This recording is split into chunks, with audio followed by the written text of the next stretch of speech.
नमस्कार, N24 जिंतूर न्यूजमध्ये आपले स्वागत आहे। मी रहीम शेख।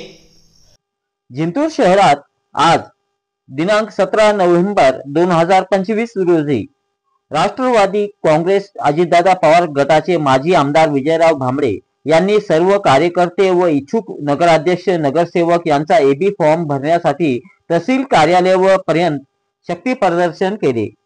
तसेच बीजेपीचे सुद्धा आजच फॉर्म भरण्यात आले। आजची लास्ट तारीख होती। राहिलेले बरेच पक्षांनी फॉर्म भरले, अपक्ष सुद्धा भरण्यात आले। या ठिकाणी तहसील कार्यालयावर बरीच गर्दी दिसून आली। यावेळी सकाळी लवकरच पोलिसांचा कडक बंदोबस्त करण्यात आला होता। परभणीचे सुद्धा पोलीस कर्मचारी आले होते। तहसील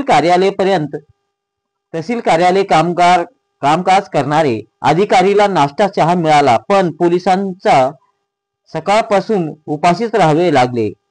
3:30 वाजता जिंतूरचे अधिकारी स्वखर्चाने परभणीचे पोलीस कर्मचारीला हॉटेलमध्ये चहा नाश्ता दिला। तहसील कार्यालयाचे मात्र पोलीस कर्मचारीकडे दुर्लक्ष असल्याचे चित्र दिसून आले। पाहूया आपण राष्ट्रवादी काँग्रेसचे अजितदादा पवार पक्षाचे सबिया बेगम शेख फारुकी यांची खास मुलाखत आपण पाहूया। बातमी आवडल्यास सबस्क्राइब, लाईक, शेअर, कमेंट करा।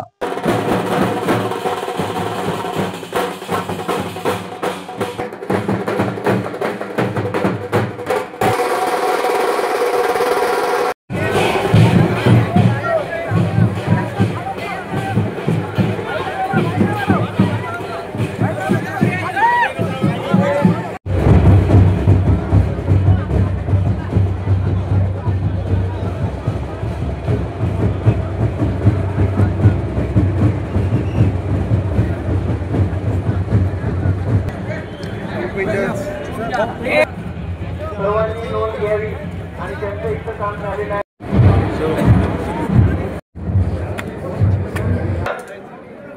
नामनिर्देशन कक्षामध्ये उमेदवारांसोबत फक्त 2 जण येऊ शकतात।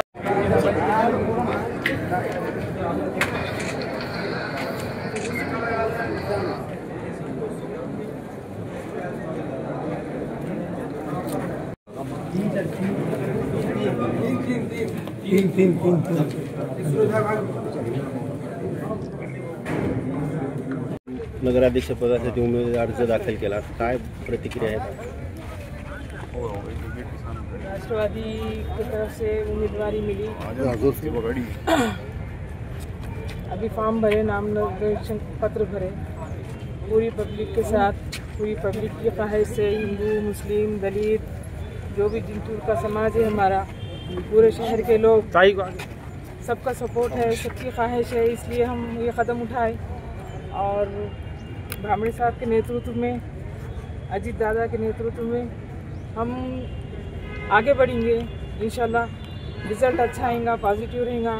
सब लोगों का साथ है, सबकी दुआ है। तो आगे जो भी हमारे शहर के सब भाइयों की, बहनों की, सब माँ बहनों की, सबकी जो भी उम्मीद है, जो भी उनके काम है, उनकी अड़चन है, ये हम पूरा करने की कोशिश करेंगे। और लोगों का साथ रहा तो हम और अच्छी तरीके से जिंतूर का विकास 100% करने की कोशिश करेंगे। क्यों तो इससे पहले हम जब नगर पालिका की सत्ता हमारे हाथ में थी, जब तक सब विकास हुआ, उसके बाद प्रशासन जब तक भी है, एक काम नहीं हुआ। न किसकी कोई मुश्किल हल हुई, न जिंतूर का कोई विकास हुआ, न सफाई के बारे में, पानी के बारे में, लाइट के बारे में, हर चीज़ में लोगों को तकलीफ हुई।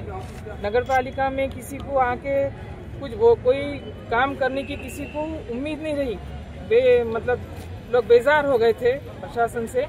तो अब इंशाल्लाह इसके बाद हमारी सरकार आएगी, मतलब नगर पालिका हमारी सत्ता आएगी। ज्या उमेदवाराची पोच राहिली फक्त ते उमेदवार आणि एक सूचक दोघं थांबा, ज्यांचे फॉर्म झाले, और मुझे उम्मीद है ज्यांना पोच मिळाली।